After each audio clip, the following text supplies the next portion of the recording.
আমি অনেকটা অন্ধের হাটে চশমা বিক্রেতার মতো হয়ে গেছি। আমি আসলে চাইছি যে আপনার সন্তান শিখুক এবং আপনার সন্তান যেন তার জীবনের শেষ পর্যায়ে এসে আফসোস না করে, তার জন্য আমি শেখাতে চাইছি। অথচ আপনি ডিসাইডেড করে রেখেছেন আপনার সন্তান হয়তো কারোর লেবারি করবে অথবা কেরালা দিল্লির পথে হাঁটবে।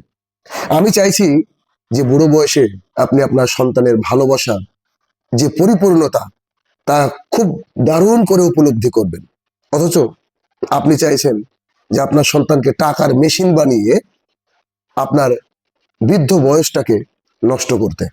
হ্যাঁ, আমি বলতে চাইছি যে আমরা এই অন্ধ জাতি কবে নিজেদেরকে জাগিয়ে তুলব।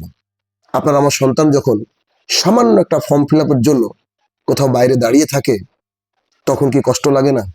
তখন কি খারাপ লাগে না?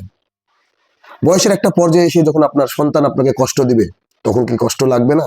খারাপ লাগবে না? তাই বলছি, আমার কোর্স চলছে, চাইলে ভর্তি করাতে পারেন। সন্তান আদব শিখবে, সেই সাথে ইংরেজি শিখবে, সাথে শিখবে অনেক কিছু। ব্যাচ শুরু হচ্ছে এই মাসের 11 তারিখ, সময় কিন্তু আর নাই।